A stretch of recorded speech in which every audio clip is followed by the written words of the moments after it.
Welcome to class number 1। आज से ratio and proportion के टॉपिक को पढ़ेंगे और इसके कुछ इंपॉर्टेंट एप्लीकेशंस है वो अपने को समझना है।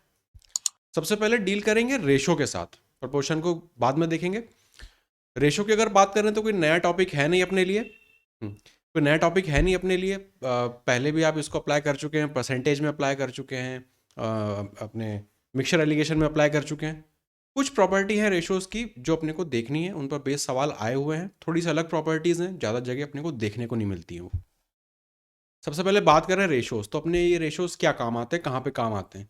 चाहे रेशियो हो या आपका परसेंटेज हो, तो मैंने आपको परसेंटेज वाली क्लास में भी बताया था कि दोनों काम आते हैं आपके कंपैरिजन करने में। जब भी आपको यूनिट्स में चीज़ों में आपस में कंपैरिजन करना होता है तो या तो आप परसेंटेज की टर्म्स में देखते हो कि तुम्हारे इतने परसेंट मार्क्स हैं, मेरे इतने परसेंट मार्क्स हैं, उसके इतने परसेंट मार्क्स हैं, या फिर आप रेशो की टर्म में देख सकते हो कि आपकी और मेरी हाइट का रेशो इतना है, वेट का रेशो इतना है, इसका रेशो उतना है, जो भी कुछ है। तो वो है रेशो और परसेंटेज। तो बेसिकली हम चीज़ों को आपस में कंपेयर कर रहे होते हैं इन टूल्स का यूज़ करके।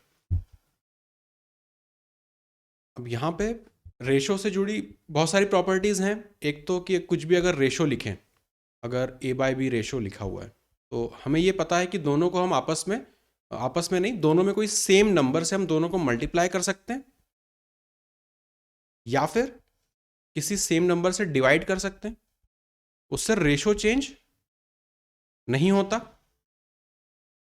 और यही जो मल्टीप्लाई या डिवाइड करते हैं, इसको आप सिंपल टर्म्स में लिख सकते हैं मल्टीप्लाइंग फैक्टर। तो यहाँ पे मैं शॉर्ट में लिख रहा हूँ MF, multiplying factor.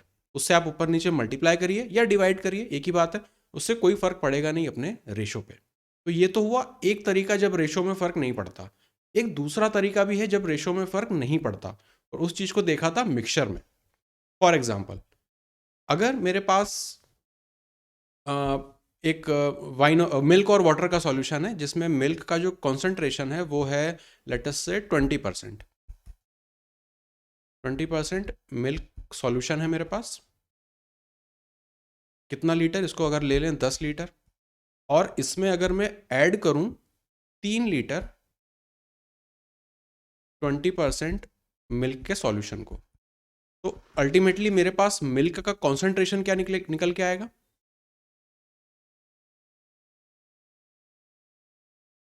20% milk solution 10 litre है, 20% मिल्क सॉल्यूशन 3 लीटर है, दोनों को मिला दिया तो मेरा मिल्क का कॉन्सेंट्रेशन यहाँ पे मैं कितना लिखूं, 20% ही आएगा। कोई चेंज नहीं होता। ऐसा क्यों होता है कि कोई चेंज नहीं हो रहा, जबकि आप अलग अलग वॉल्यूम मिला रहे हो 100 में। यस, हाँ, दोनों का आपका टोटल ये बन जाएगा, आपका जो कॉन्सेंट्रेशन रहेगा वो सेम रहेगा। तो दो चीजें हैं यहाँ पे, एक तो रेशो और दूसरा यहाँ पे ये हो क्या रहा है, बेसिकली रेशो यहाँ पे काम कर रहा है। कैसे, वो भी मैं दिखा देता हूँ। मिल्क है, मैं कह रहा हूँ कि 20% कॉन्सेंट्रेशन है, तो इसका मतलब मैं रेशो क्या लिखूं, मिल्क और वाटर का। मिल्क और वाटर का मैं पूछ रहा हूँ। 1/, है ना, 1/5 तो मिल्क का कॉन्सेंट्रेशन आ रहा है, 1/4 रेशो रहेगा मिल्क अपॉन वाटर का। करेक्ट है। अब इसी में मैं बात कर रहा हूँ कि मैं और मिल्क जोड़ना चाह रहा हूँ 20% कॉन्सेंट्रेशन का ही। इसका मतलब ऊपर में एक जोड़ रहा हूँ, तो नीचे कितना जोड़ूंगा, 1 नहीं जोड़ेंगे, नीचे 4 जोड़ेंगे। एक हिस्सा दूध का आ रहा है, 4 हिस्से पानी के आ रहे हैं, तो ये हो गया 2/8। कॉन्सेंट्रेशन क्या मिला, अगेन 1/4। सेम चीज। या फिर आप इसमें से माइनस भी कर दो कि 20% कॉन्सेंट्रेशन का 10 लीटर मिल के उसमें से 2 लीटर आपने निकाल दिया, तो भी कॉन्सेंट्रेशन चेंज नहीं होता। रीजन उसका यही है, रीजन उसका यही है। ना समझ में आया तो एक एग्जांपल छोटा सा और दे देता हूं। एज्यूम करो कि कहीं पर कुछ कंट्रीब्यूशन करना है, आपने कंट्रीब्यूट किया 100 रुपए, आपके फ्रेंड ने कंट्रीब्यूट किए 300 रुपए। आपने कंट्रीब्यूट किया 100 रुपए, आपके फ्रेंड ने कंट्रीब्यूट किए 300 रुपए। रेशियो क्या निकला, 1/3, 1/3। अब क्या हुआ कि आपने कहा कि नहीं, मैं तो इसमें 100 रुपए और दूंगा, तो आपका फ्रेंड कितने रुपए मिलाए कि रेशो आपका सेम आए, 300। ये वाला रेशो मेरा सेम, ये वाला रेशो मेरा सेम, वो मिला के मुझे देगा 1/3 अगेन। चाहे इसी की जगह 10 रुपये आप जोड़ देते, मतलब ओरिजिनल आपने 100 रुपये जो कंट्रीब्यूट किए, आपके फ्रेंड ने 300 रुपये कंट्रीब्यूट किए, आपने कहा नहीं मैं 10 रुपये और मिलाऊंगा, तो आपका फ्रेंड कितना मिला है आपकी बार? 30। इसको सिंप्लीफाई करेंगे, अगेन रेशो आएगा 1/3। तो जब भी आपके पास कोई रेशो गिवन है, कोई भी रेशो आपके पास हो, A/B से अगर मैं उसको रिप्रेजेंट कर रहा हूँ, उसी में उसमें अगर उसके न्यूमरेटर में और डिनोमिनेटर में आप कुछ इस तरह से नंबर्स को जोड़ें कि वो नंबर्स आपस में क्या हो, इस रेशो को कंप्लाई करते हो। जैसे यहाँ पे 1:3 के रेशो में मैं 1:2 ऊपर 1 यूनिट जोड़ रहा हूँ तो नीचे 3 यूनिट जोड़ रहा हूँ, यहाँ पे 1 यूनिट जोड़ा, यहाँ पे 3 यूनिट जोड़ा, तो उससे होता क्या है, रेशो में कोई चेंज नहीं आता है। यही अपना केस बनता है ये वाला, जब हम एक सेम कॉन्सेंट्रेशन के दूध में दूसरा उसी कॉन्सेंट्रेशन का दूध कितनी भी क्वांटिटी का मिला दें, ओवरऑल कॉन्सेंट्रेशन मेरा सेम रहता है। तो ये बेस कंसेप्ट है उसका, यही रेशो। अब इस पे बेस सवाल प्रीवियस ईयर में दिखे, किस तरह से सवाल बनते हैं वो भी मैं आपको दिखा देता हूं। इसको मिटा के नीचे लिख लेते हैं। अगर रेशोज हैं, लेट अस से अगर उसने बोले A/B,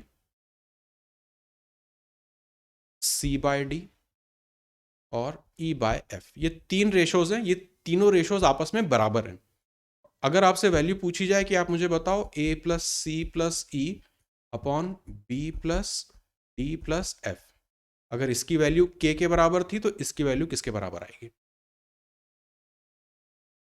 A/B रेशो था, C/D, E/F, ये तीनों सेम रेशो है, तो A/B को पकड़ो, उसमें C जोड़ दो, तो नीचे आपने D भी जोड़ा ना, A में आपने C को जोड़ा तो D भी जोड़ा, तो सेम प्रोपोर्शन, मतलब यहाँ पे C यहाँ पे D, फिर E और F है तो E को आपने न्यूमरेटर में जोड़ा, F को आपने न्यूमरेटर में जोड़ा, इस वजह से रेशो आपका अल्टीमेटली सेम ही आएगा।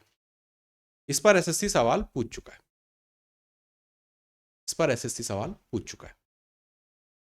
इसी में एक और केस की अगर बात करें, यहां पे एक लाइन ड्रॉ कर लेते हैं।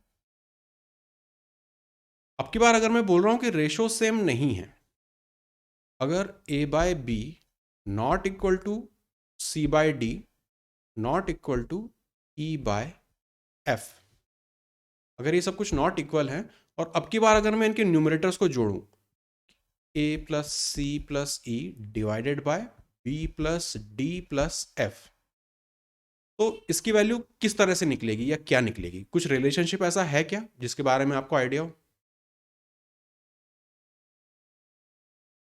अमर,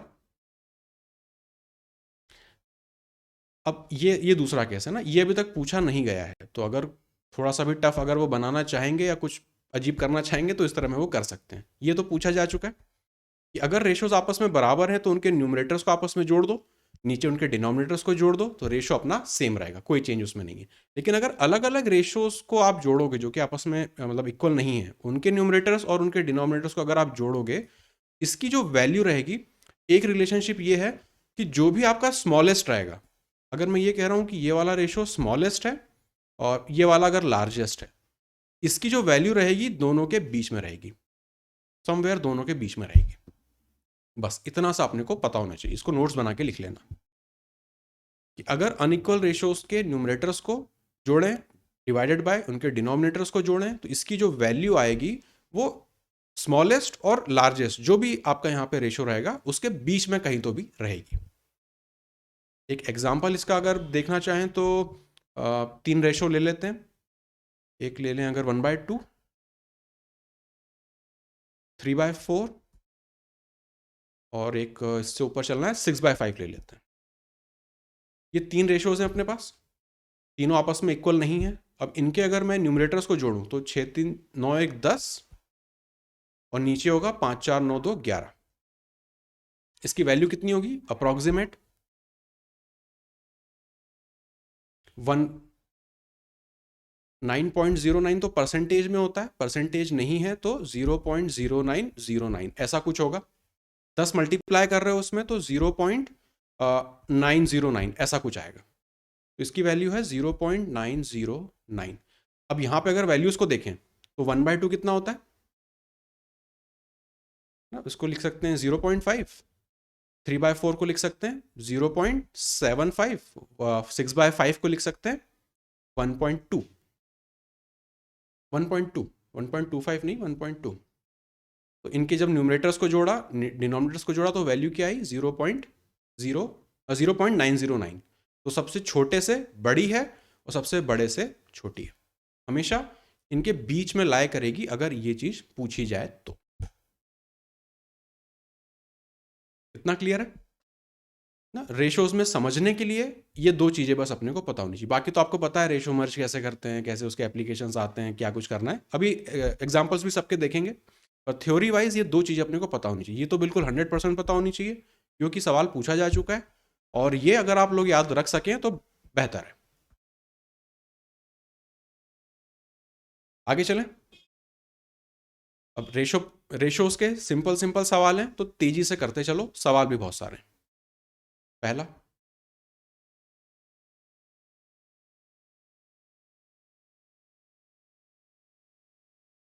या तो सिंपल इस तरह से लिख के आपको दे सकते हैं, या फिर इन्हीं चीजों को किसी वर्ड बेस्ड क्वेश्चन में डाल के भी आपसे पूछ सकते हैं। तो अपने को पता है रेशो मर्ज करना है, ए बी, बी को पकड़ेंगे, बी और सी, यहां पे इसको देखेंगे। पहले वाले में 2 को मल्टीप्लाई कर दें तो ये हो जाएगा 8, 10। दूसरे वाले में 5 को मल्टीप्लाई करना पड़ेगा, वो हो जाएगा 15। ए बी सी की वैल्यू अपनी मिल गई, ऑप्शन नंबर ए। तो सिंपल रेशो मर्ज कर रहे हैं। बी की वैल्यू यहाँ पे 5 को करस्पॉन्ड करती है, बी की वैल्यू यहाँ पे 2 को करस्पॉन्ड करती है, इसलिए इसको और इसको मर्ज करना है। तो रेशो में सेम मल्टीप्लाइंग फैक्टर से मल्टीप्लाई कर देते तो कोई चेंज आता नहीं, अपने को पता है, तो उसी का फायदा उठाएंगे। दूसरा, 4 नंबर है, सूरज कह रहा है ए आंसर होगा। सेम चीज करनी है, रेशो को मर्ज कर देना है। 2 रहते हैं तो आसान रहता है, 3 हो जाते हैं तो थोड़ा सा एक स्टेप बढ़ जाती है।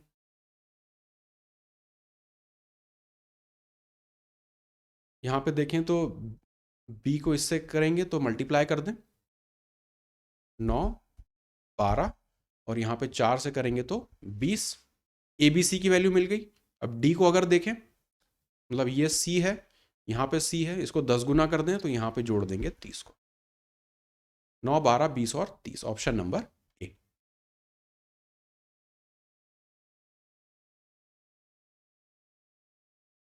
हाँ, ऑप्शंस को यूज कर सकते हैं, ऑप्शंस को यूज कर सकते हैं, पर वो ऑप्शन में अगर इंटेलिजेंटली बनाएंगे तो वो आराम से फंसा भी देंगे। पॉइंट इज कि अपने को मर्ज करना आना चाहिए। 2 से ज़्यादा हो तो 2 होंगे तो कर ही लेंगे, 2 से ज़्यादा होंगे तो थोड़ा सा प्रैक्टिस करके हो जाएगा। अगर रेशोज इस तरह से लिखे हो,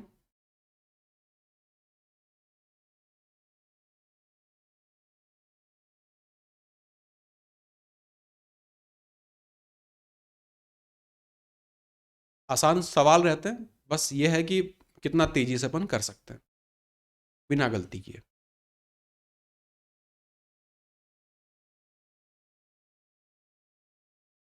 हमारा कह रहा है ऑप्शन सी।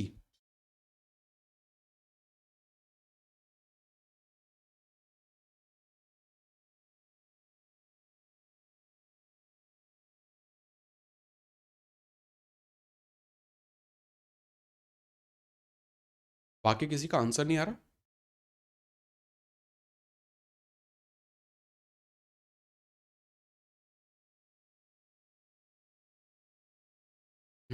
तो एक कैच और है यहाँ पे, सी और डी नहीं, डी और सी दिया है ना, तो यहाँ पे उन्होंने रिवर्स करके दिया है। कई लोग गलती में इसको ध्यान नहीं देंगे। सबसे पहले इसको देखें तो ए और बी को सिंप्लीफाइड रेशियो में रखना चाहेंगे। इसको 2:3 से मल्टीप्लाई कर दें अगर पूरे को, तो 2:3 हो जाएगा ए बी ना। इस रेशियो को इसको 3 से मल्टीप्लाई कर दिया ऊपर नीचे, तो ये 2:3 हो जाएगा। यहाँ तक क्लियर है? सेम लॉजिक यहाँ पे लगाएं तो बी और सी हो जाएगा, इसको डबल कर देंगे 4 और ये हो जाएगा 5। डी और सी को अगर यहाँ पे देखें तो ये रहेगा 7 और ये हो जाएगा 6। इन रेशियोज पे अब मैं काम करूंगा। पहले ये रेसिप्रोकल वालों को अपने को हटाना है। सिंपल से अपने को 2 इंटीजर चाहिए रेशियो में, इस तरह से बना लेंगे। अब इसको आपस में सॉल्व कर लेंगे। तो यहाँ पे बी को देखें 3 है, बी यहाँ पे 4 है, मतलब इसको 4 से मल्टीप्लाई कर दें तो 8, 12 और इसको मल्टीप्लाई करना पड़ेगा 3 से 15। ए बी सी मुझे मिल गए। अब सी और डी देखना है। तो सी यहाँ पे 15 है, सी यहाँ पे 6 है, 6 है। तो इसको अगर 2 से मल्टीप्लाई कर दें तो ये हो जाएगा 16, 12, 30। इसको 5 से मल्टीप्लाई कर दें तो ये दे देगा अपने को 35। नहीं, इसको 2 से किया था ना, ये 24 होगा। ऑप्शन नंबर सी।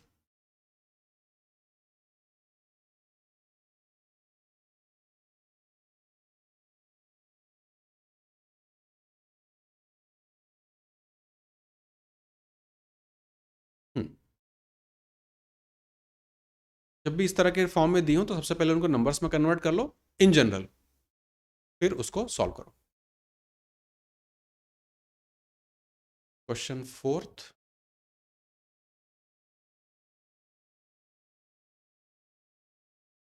3 रेशो देके चौथा पूछा है।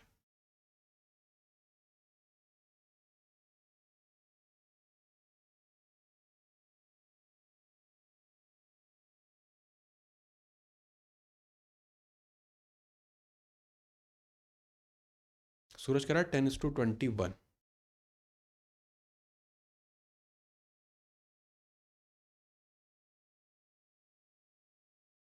ये आएगा।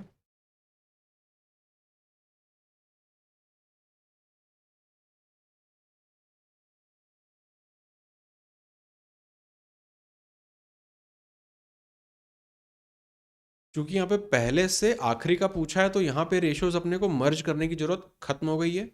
डायरेक्ट अपन एडी में रिलेशनशिप निकाल सकते हैं।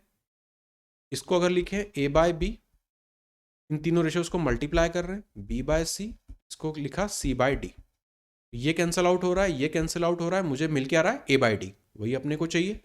मतलब रेशियोज को एज इट इज लिख लो, 3/4 मल्टीप्लाई बाय 5/7 और यहाँ पे 8/9।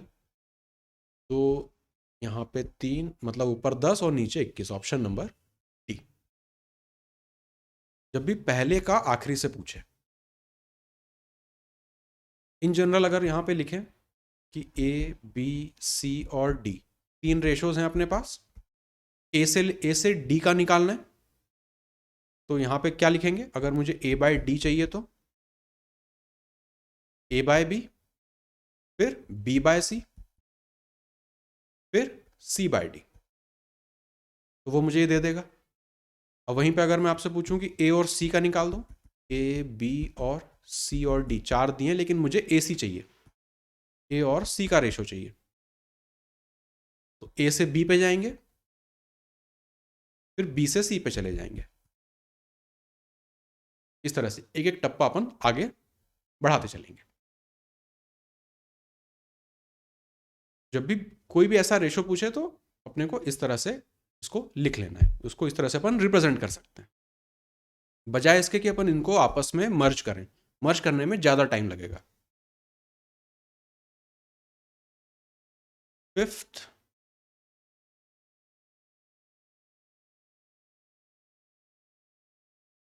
हमारा कह रहा है ऑप्शन ए। देखो कितने 1 2 3 4 5 रेशो दिए हैं। मर्ज करने लगेंगे तो फिर मर्ज ही करते रह जाएंगे इनको।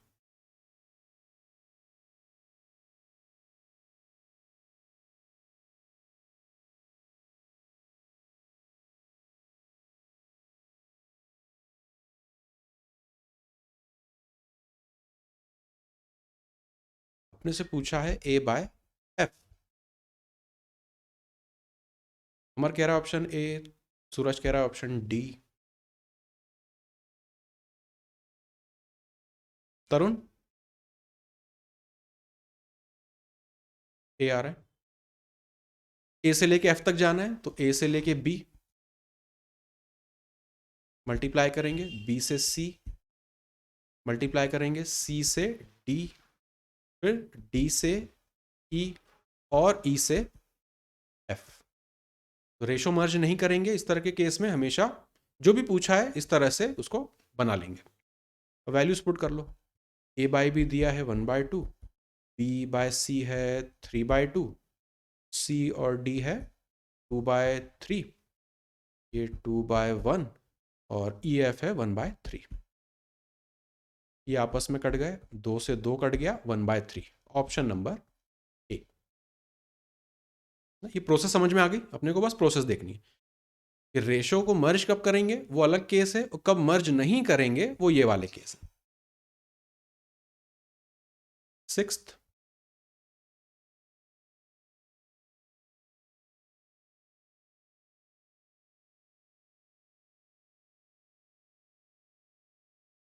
ए बी अपॉन सी डी।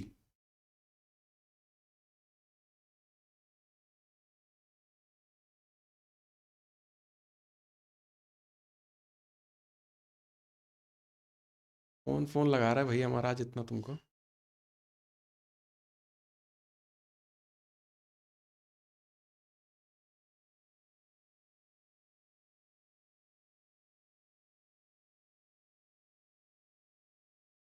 क्या करें इसका? A B upon C D.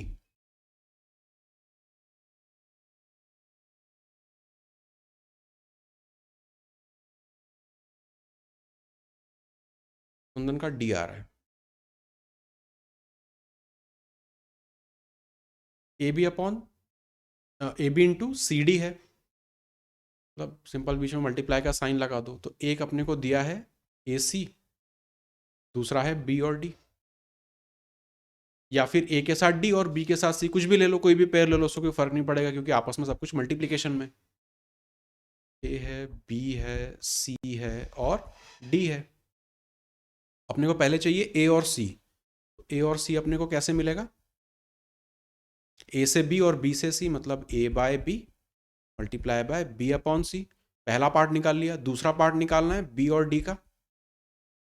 B D कैसे मिलेगा? बी से सी और सी से डी। बस इसको अपने को सॉल्व कर लेना है। सारे रेशो दिए हैं, ए बी दिया है 3/4, बी सी दिया है 2/7, ये भी 2/7, सी डी हो जाएगा 5/2। 4 से ये सारे कट जाएंगे, ऊपर 15 और ये 49 to 198। Option number D.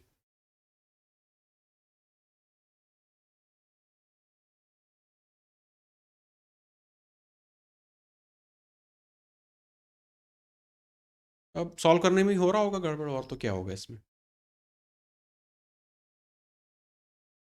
ना। इस वाले को, ये वाली प्रोसेस अपन ने सीखी जब एक का निकालना हो, इसी को और एक्सटेंड कर दिया जब इस तरह का अपने को दिया हो। तो जरूरी नहीं है आप ए के साथ सी ही लो, आप ए डी और बी सी का पेयर भी ले सकते हो। ये स्टेप समझ में आ रही है? ये सब क्लियर है? सेवंथ,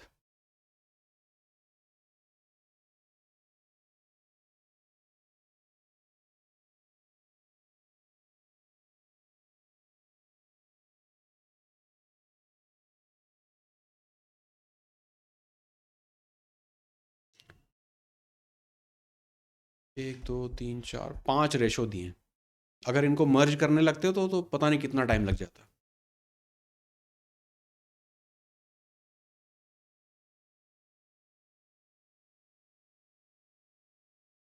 हाँ, क्या आंसर आ रहा है आपका?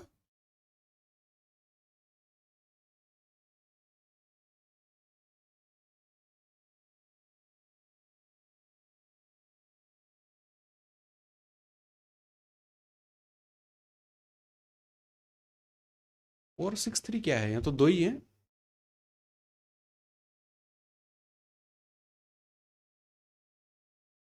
अमर कह रहा है ऑप्शन ए आ रहा है उसका। यहाँ पे भी ऊपर नीचे पेयर बना लेंगे, कुछ भी किसी का किसी के साथ भी बना लो। अगर ए डी का बना लें, बी और ई का बना लें, सी और एफ का बना लें। अब डायरेक्ट लिख रहे हैं, मतलब पहले लिख लेते हैं A B C D E, कहाँ तक है? एफ तक। ए और डी चाहिए, ए से लेके डी जाना है, मतलब A by B multiply by B by C multiply by C by D. पहला काम हो गया, पहला काम हो गया। दूसरा, बी और ई का देखना है, बी से ई तक जाना है, मतलब B by C multiply by C by D multiply by D by E. B और ई तक कर दिया, सेकंड वाला हो गया। थर्ड वाला देखें, सी और एफ, सी से लेके एफ तक, C by D multiply by D by E multiply by E by F. ये सारे रेशियोज अपने को पता है, इनको थोड़ा लिखना पड़ेगा बस अब। 2/3 multiply by 3/4 multiply by 2/1, B C दिया है 3/4, सी और डी है 2/1, D E 1/3, C D 2/1, D E 1/3 और ई एफ 3/5। जो जहाँ कट रहा हो सबको काटते चलें। 3 यहाँ कट गया, 4 यहाँ से गया, 3 यहाँ पे गया, 4 यहाँ पे गया, 3 यहाँ पे गया, 1/5। Option number A, option number A. तो रेशोज के ये वाले क्वेश्चंस हो जाते हैं थोड़े से कॉम्प्लिकेटेड। अगर यहाँ पर रेशोज मर्ज करने लगे तो प्रॉब्लम क्रिएट हो सकती है। यहाँ पे तो चूंकि छोटे छोटे नंबर है तो कोई फर्क ज़्यादा पड़ेगा नहीं, लेकिन अगर नंबर्स बड़े कर दिए तो फिर दिक्कत है, बहुत कैलकुलेशन है। ये तरीका अपने को ध्यान में रखना है कि किस तरह से ये अपने को जंप कराना है। ए से एफ तक पूछा तो बीच में आने वाले सारों का रेशो ले रहे हैं, डी से एफ पूछता तो D by E into E by F कर देते, ये सब कुछ। तरुण आपको समझ में आ रहा है? अभी फास्ट के चक्कर में मत पड़ो, इसको बस समझ लो। अभी फास्ट आएगा प्रैक्टिस के बाद। 8th वाला स्टैंडर्ड सवाल है,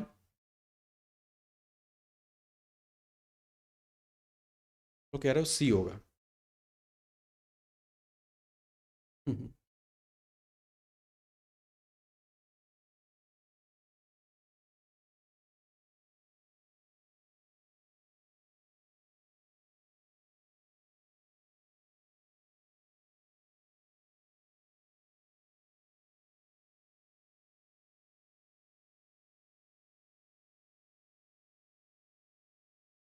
अगर ये लिखा होता, अगर ये क्वेश्चन ना होती, ये लिखा होता, तो डायरेक्ट एबीसी का रेशो अपन बता देते कि 3:4 हो जाता ना, जो नीचे आता है वो हो जाता, या फिर 3/A लिखाओ, 2/B लिखाओ, 4/C लिखाओ, उसे कोई फर्क नहीं पड़ता, दोनों को आपने पलट दिया है तो हो जाता 3:4। लेकिन यहाँ पे ऐसा नहीं है, ये मल्टीप्लीकेशन में आने, तो इनको डायरेक्ट 3:4 नहीं बोल सकते हैं। इसको क्या करेंगे, सिंपल इनके एलसीएम से डिवाइड कर देंगे। 3, 2, 4 के एलसीएम से पूरी इक्वेशन को डिवाइड कर देंगे, तो एलसीएम अपना निकलेगा 12। इस पूरे को 12 से डिवाइड करेंगे तो अपने को मिलेगा a बाय ये हो जाएगा 4, b बाय ये हो जाएगा 6, c बाय हो जाएगा 3। तो 4:6:3, ऑप्शन नंबर सी। तो दोनों केस में अपने को फर्क दिखना है, a बाय आपका वेरिएबल के नीचे नंबर लिखा है या वेरिएबल के मल्टीप्लीकेशन में नंबर लिखा है, इस चीज का ध्यान रखना है। सेम लॉजिक से 9th,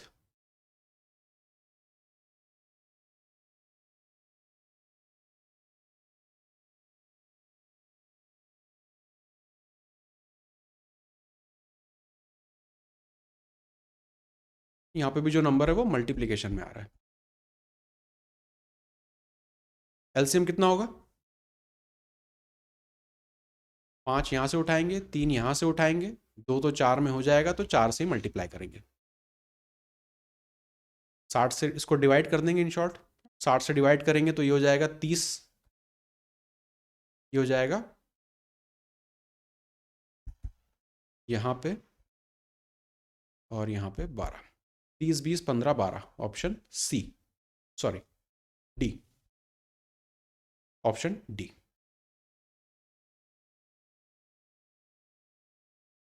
बिना उसके ऑप्शंस ऐसे थे, ऑप्शंस ऐसे थे।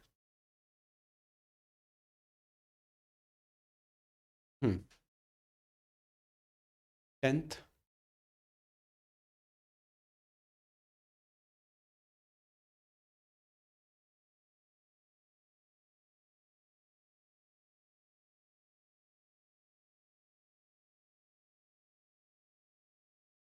पिछले वाले सवाल में डिवाइड कर रहे थे एलसीएम से, यहाँ पे क्या करेंगे, एलसीएम से मल्टीप्लाई करेंगे।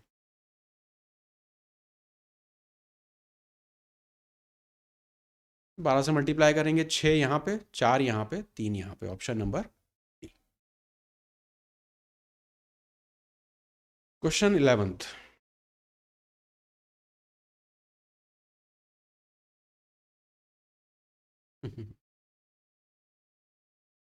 तरुण कह रहा है 2/3 आएगा।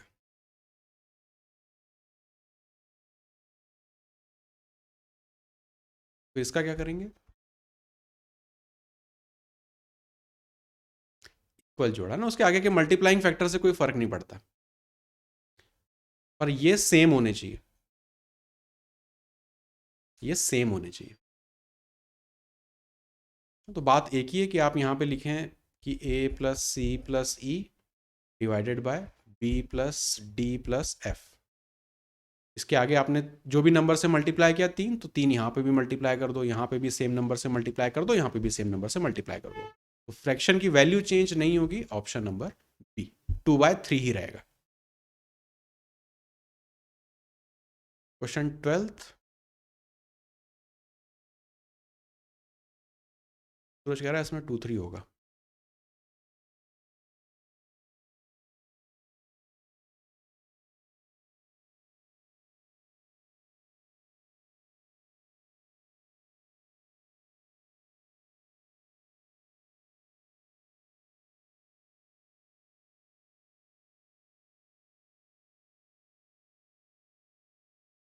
क्या करें इसका,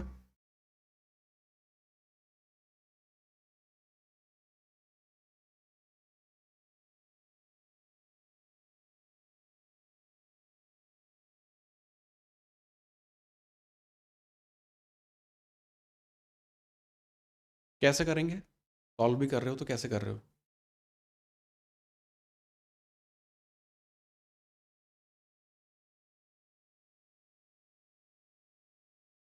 ऊपर 20 कैसे बना रहे हो उसमें,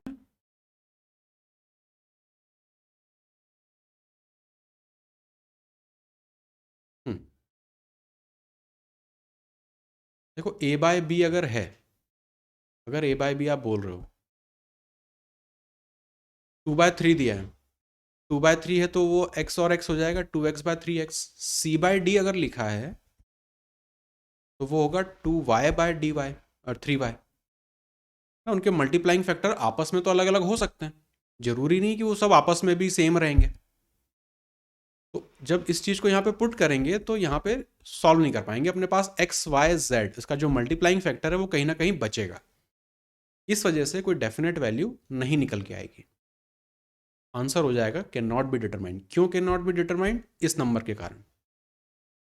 अगर ये नंबर 4 हो जाता तो 2/3 आंसर हो जाता, या फिर ये वाला नंबर 5 हो जाता तो फिर आंसर हमारा 2/3 हो जाता। लेकिन चूंकि ये नंबर्स अलग अलग हैं, आपने सेम रेशो का जो वैल्यू है वो न्यूमरेटर और डिनोमिनेटर में नहीं जोड़ी, आपने अलग अलग कर दिया उसको, कि 20% मिल्क सॉल्यूशन में आपने 10% का मिल्क सॉल्यूशन जोड़ दिया तो वो 20 तो नहीं देगा अपने को, ऐसा कुछ यहाँ पे हो रहा है।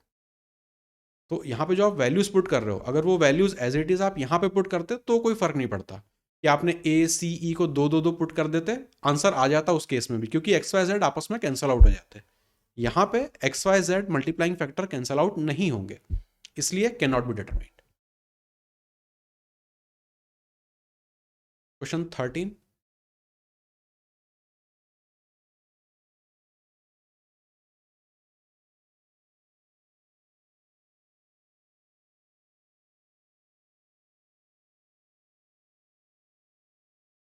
तीन यहाँ पे भी है, 2 यहाँ पे भी है, 4 यहाँ पे भी है, साइन का फर्क है।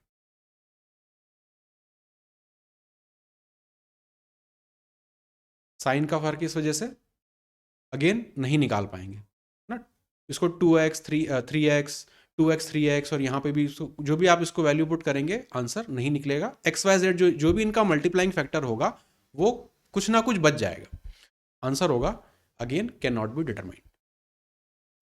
आपको ये फर्क समझाने के लिए एक ही क्वेश्चन के कई वेरिएशन मैंने यहाँ पे डाल रखे हैं।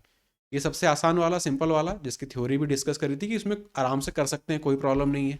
यहाँ क्या प्रॉब्लम आ रही है कि सेम नंबर नहीं है इसके ई और एफ के साथ, इस वजह से नहीं हो रहा। यहाँ पे सेम नंबर तो है लेकिन साइन अलग अलग है, इस वजह से यहाँ पे कैन नॉट बी डिटरमाइंड है। 14th वाला बता दो।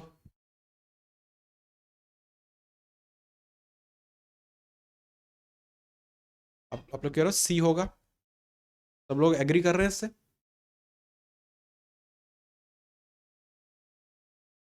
मल्टीप्लाइंग अगर फैक्टर देखें तो आगे 3 है, 2 है, 4 है, साइन भी सब में सेम है, केवल जो भी रेशो है उसका स्क्वायर जा रहा है, तो जो रिजल्ट आता है वो 2/3 होता है, लेकिन स्क्वायर वाली टर्म्स है तो उसका स्क्वायर होगा 4/9 एग्जैक्टली।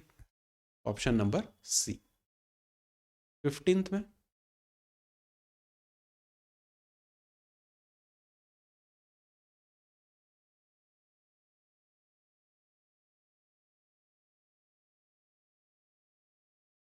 कुंदन कह रहा है कैन नॉट बी डिटरमाइंड।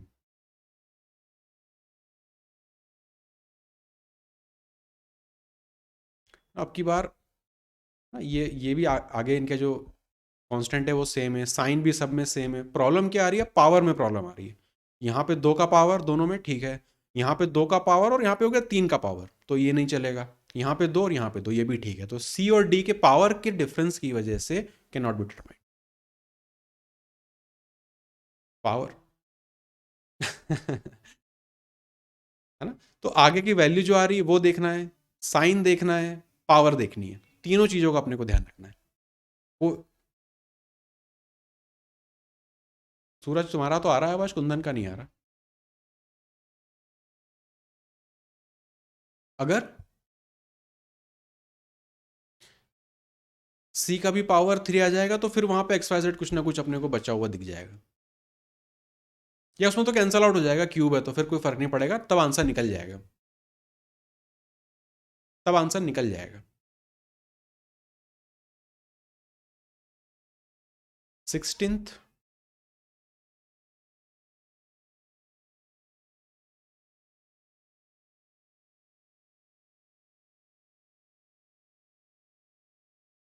तरुण कह रहा है 2/3 आएगा।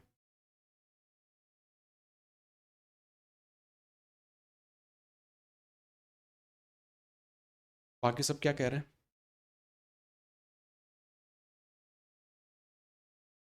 इसमें और ऊपर वाले सवाल में, ऊपर वाले सवालों में कोई फर्क नहीं है। ऊपर 3 2 और वो सब कुछ लिखा था, यहाँ पे उन्होंने उसको एम से रिप्रेजेंट कर दिया, यहाँ पे एन से रिप्रेजेंट कर दिया, यहाँ पे ओ से रिप्रेजेंट कर दिया उसको। साइन वगैरह पावर वगैरह सब कुछ सही है, कहीं कोई प्रॉब्लम नहीं है, तो ये हो जाएगा अपना 2/3 के बराबर, 2/3 के बराबर। 17th इसमें क्या करें?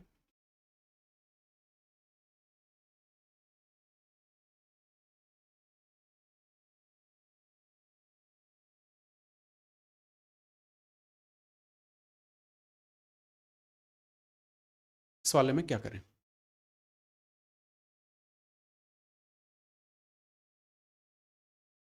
नहीं बन रहा। अमर कह रहा है डी होगा, देख लेते हैं। हाँ क्या करूँ?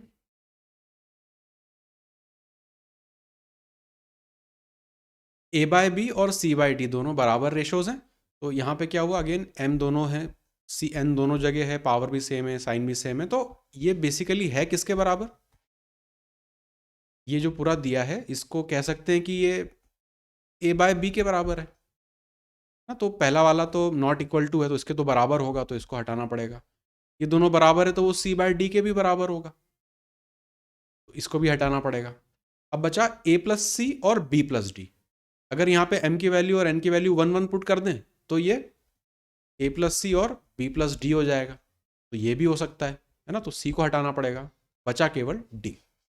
साइन की यहाँ पे प्रॉब्लम आ रही है, ये लिखा है सी माइनस ए, यहाँ पे लिखा है बी माइनस डी, जबकि ए के साथ यहाँ पे बी होना था सेम साइन पे, तो यहाँ पे साइन की प्रॉब्लम आ रही है, एक नेगेटिव एक पॉजिटिव, एक पॉजिटिव एक नेगेटिव है ना। इसको अगर ढंग से लिखे तो ये हो जाएगा minus A plus C divided by B आना चाहिए, तो बी और माइनस डी, तो साइन की प्रॉब्लम आ रही है ना, इस वजह से ये बराबर नहीं हो सकता, तो अपना आंसर हो जाएगा।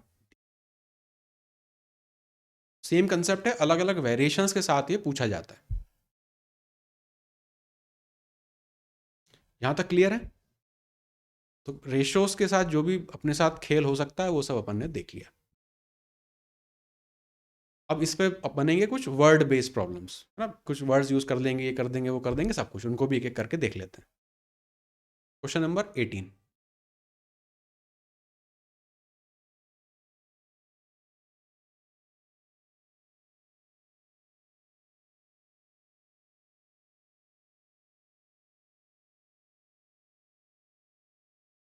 क्या करेंगे इसमें? फोर्थ।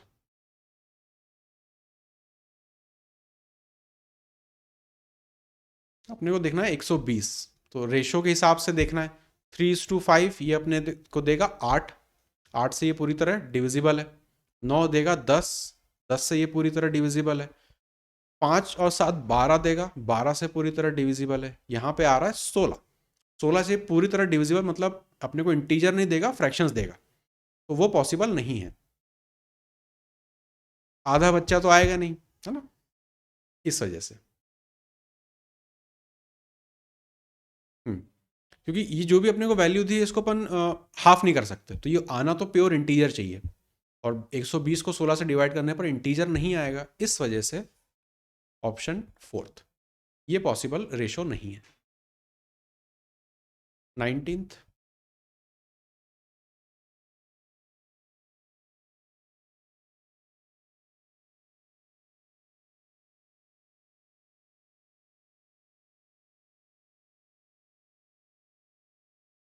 तरुण कह रहा है सी।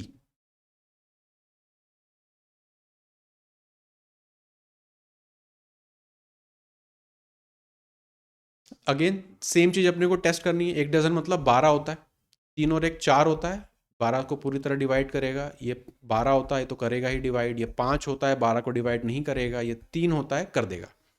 ऑप्शन नंबर सी यहाँ पे पॉसिबल नहीं है। 12 को 2 और 3 के हिस्सों में हम नहीं बांट सकते जिसमें कि अपने को इंटीजर मिले। Question number 20। अब इसके आसान आसान सवाल है, ये सब आप करते रहे हो।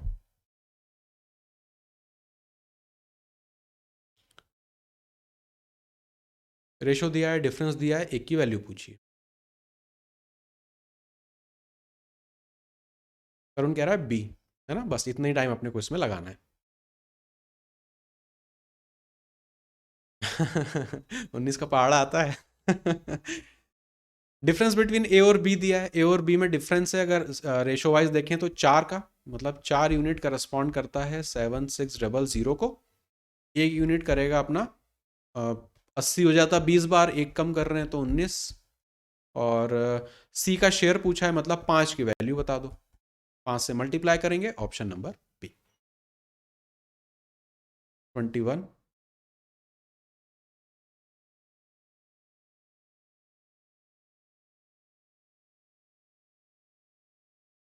करुण एकदम एक्सप्रेस 8।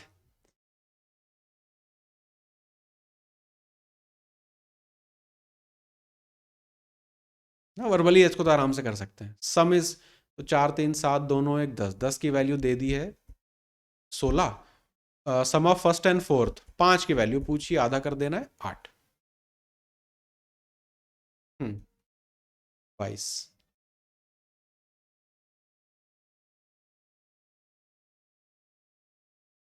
सारे रेशो दे दिए इन्होंने तो।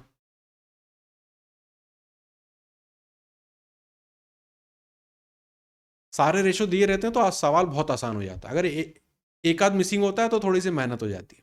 अमर कह रहा है 400।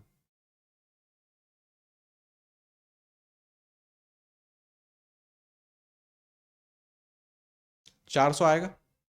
Share share of P and R is 800 more. P और आर का है कितना आपका शेयर? 2 और 5, सॉरी पी और आर 2 और 7, 9, 9 से 5 का डिफरेंस 4, 4 का यूनिट का मतलब है 800, और पी का पूछा है मतलब 2 का पूछा है, और वैसे भी 2 का मल्टीपल जो आप देख रहे हो वो भी करेक्ट है, पर 2 के मल्टीपल्स आ रही हैं, तो ऑप्शन नंबर ए।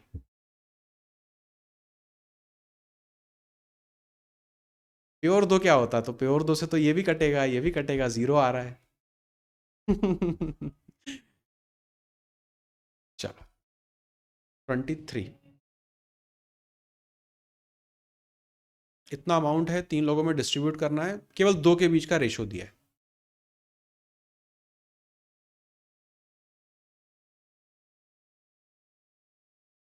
बी को कितना अमाउंट मिलेगा?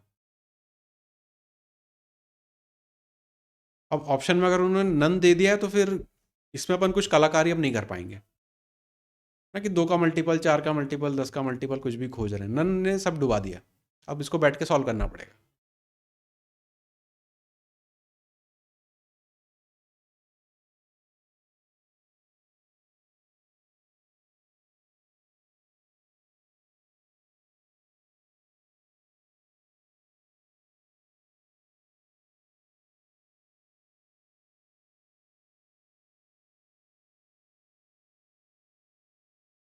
ए और बी का बीच का रेशो है 3:4।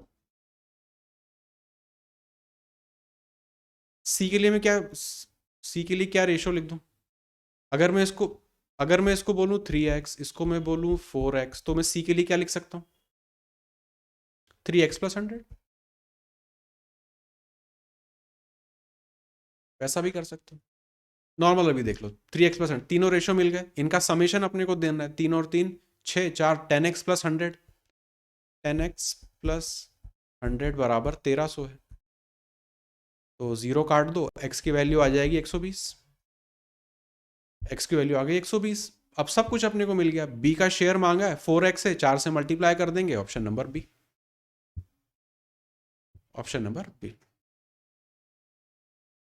नहीं नहीं, 4 4, बी का शेयर पूछा है। बी का शेयर पूछा है। बी का शेयर पूछा है। जब 2 3 रेशो रहते हैं तो सब कुछ पता ही रहता है, डिफरेंस लो, सम करो, ये वो कर लो, मिल जाएगा। कभी अगर 2 के दिए हो तो साथ में कुछ ना कुछ कंडीशन अपने को दी होगी। सिंपल सी इक्वेशन बनाएंगे, सॉल्व कर लेंगे। 24।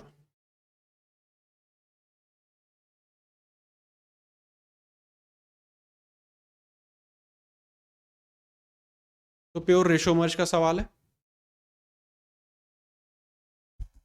बॉयज, गर्ल्स और क्या है, टीचर्स।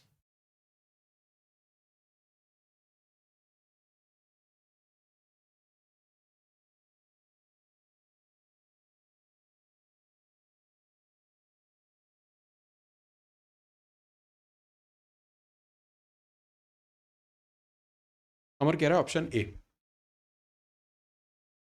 बॉयज टू गर्ल्स 4:3 है, और गर्ल्स टू टीचर, तो गर्ल्स यहाँ पर भी है, गर्ल्स यहाँ पर भी है। इन दोनों को अपने को मर्ज करना पड़ेगा।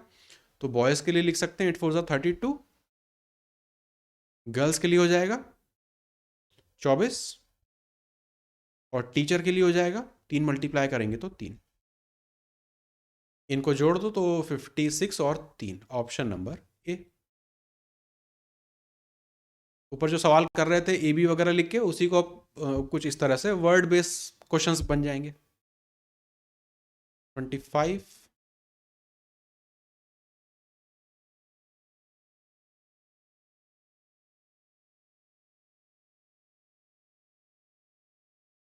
3 नंबर का सम दिया है, 2 रेशो दिए हैं, मतलब सब कुछ पता ही है इसमें तो। तरुण कह रहा है बी। और कह रहा है डी।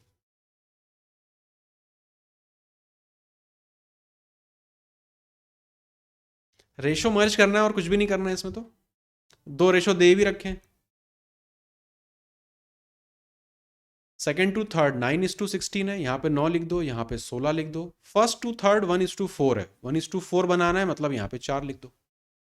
4 9 और 16, सब कुछ अपने को मिल गया। तो ये हो गया 20 और 9 29। 29 का मतलब है 116। सेकंड नंबर पूछा है, 9 की वैल्यू निकालनी, 9 का मल्टीपल होना चाहिए तरुण, 36। सेकंड, वो जब शब्दों में लिख देगा ना तो बस यही प्रॉब्लम आती है। यही सवाल अगर ए बी सी करके लिखा होता तो किसी को प्रॉब्लम नहीं आती। पर वो ratio of second to third, first to third, second, तो फंस जाते हैं। जल्दबाजी में गलती हो जाती है। 26। ये टाइप मिक्सचर एलिगेशन में भी देखा था। प्योर कंपोनेंट निकालना या प्योर कंपोनेंट डालना।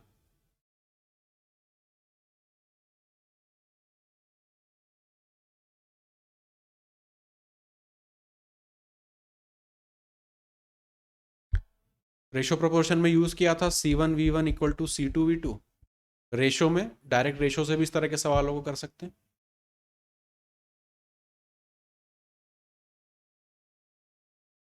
अमर कह रहा है ऑप्शन बी। जिंक और कॉपर की बात हो रही है। पहले था 5:3 में, अगला हो गया 3:5 में। आपने क्या इसमें जोड़ा या निकाला? कॉपर को आपको जोड़ना निकालना है, मतलब जिंक को आप बराबर कर दोगे तो इसको 3 से मल्टीप्लाई करेंगे 15, ये 9 हो जाएगा। 5 से मल्टीप्लाई करेंगे 15, ये 25 हो जाएगा। ये नया रेशो एक्चुअल होना चाहिए। डिफरेंस यहाँ पे आ रहा है 16,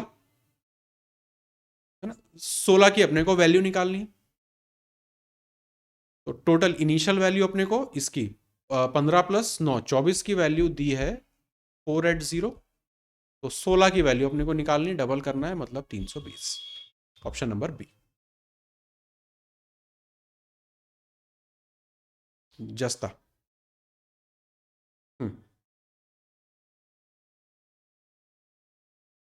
27।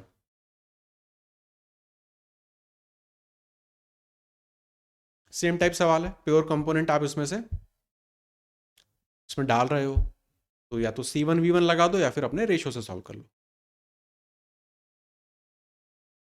एसिड और वाटर। तरुण कह रहा है ए, अमर कह रहा है डी। आप भी चेंज कर रहे हो 12।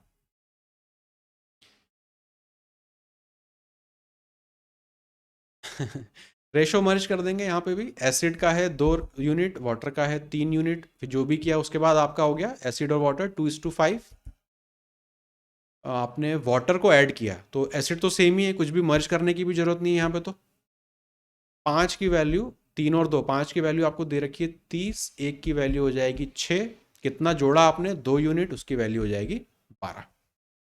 Option number D. क्वेश्चन 28।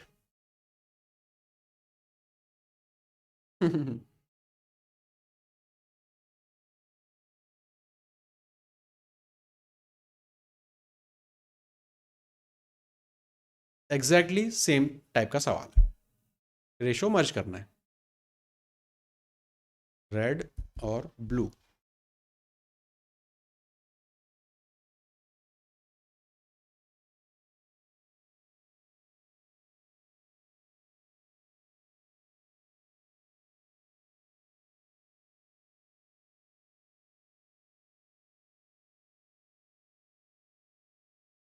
क्या हो गया? इतना कैलकुलेटिव है क्या? रेड मार्बल्स और ब्लू मार्बल्स का रेशो, इनिशियल रेशो दिया है 5:4। जो भी हुआ उसके बाद आपके रिमेनिंग है 10:9। अमर कह रहा है 81। चेक कर लेते हैं। 70, सूरज का आ रहा है 76। After he loss 5 red marbles, तो रेड हो रहा है तो ब्लू को अपने को कांस्टेंट करना पड़ेगा, मतलब 9 से मल्टीप्लाई करना पड़ेगा। चेक कर लेते हैं। 9 5 ज़ा 45, 9 4 ज़ा 36, 4 से इसको मल्टीप्लाई करना है तो 40, 9 4 ज़ा 36। गैप 5 का ही आ रहा है तो कुछ यहाँ पे कुछ भी चेंज करने की भी जरूरत खत्म हो गई। 5 का गैप आ रहा है। उन्होंने पूछा है how many marbles does he have now. अब कितने हैं उसके पास, तो बस इन दोनों को जोड़ देंगे क्योंकि डिफरेंस 5 का है तो सब कुछ एब्सोल्यूट यूनिट अपने को मिल गई 76। Option number C. हाँ तो बहुत फंडामेंटल गलती कर रहे हो। पहले का पूछा है कि बाद का पूछा है, तो क्वेश्चन को थोड़ा सा ध्यान से पढ़ना पड़ेगा। यही था अपना आखिरी सवाल भी। रेशो के जो अपने स्टार्टिंग वाले कुछ ऐसे सवाल थे जो पूछ चुके हैं या फिर जो अपने को थोड़ा सा ट्रिकी लग सकते हैं। पढ़ने में आसान है लेकिन उन सॉल्व करना इतना आसान है नहीं। बाद वाले तो थोड़ा ठीक है, ये सब आप करते रहते हो। सिली मिस्टेक ही हो सकती है इसमें, और तो कोई स्कोप बहुत है नहीं।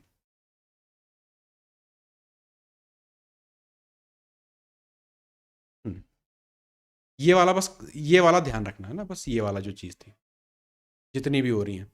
और आगे जो नंबर है, साइन जो है और उसकी पावर जो है, ये चीज़। और जो सबसे पहले वाला बताया था ना, ये तो टेस्ट कर चुका है एसएससी। एक ये मतलब बहुत ही एग्जामिनर का दिमाग खराब रहा तो वो ऐसा कुछ दे सकता है। तो नोट्स में लिखा रहेगा तो अच्छा रहेगा कि कभी भी अनइक्वल हो उसके, अगर अपन न्यूमरेटर को और डिनोमिनेटर को ऐड करके डिवाइड करें तो उसकी जो वैल्यू आएगी ओवरऑल वो सबसे छोटे और सबसे बड़े के कहीं तो भी बीच में रहेगी। जरूरी नहीं कि कैलकुलेट करवाए ही वो अपने से, इतना लॉजिक भी अपने लिए सफिशिएंट है कि कहीं बीच में रहेगी। तो बिना सॉल्व किए भी ऑप्शंस को स्कैन करके अपन देख सकते हैं। ठीक है, तो रेशो के कुछ और सवाल हैं जहाँ पे एज वाले सवाल बनते हैं, उनको भी सॉल्व करना है। और फिर आखिरी वाली क्लास में प्रोपोर्शन को देखेंगे और पार्टनरशिप भी इसी के साथ कवर करेंगे। तो इस हफ्ते रेशो, प्रोपोर्शन और पार्टनरशिप ये दोनों पूरे हो जाएंगे। मिलते हैं कल वाली क्लास में। कोई डाउट हो तो आप पूछ लो।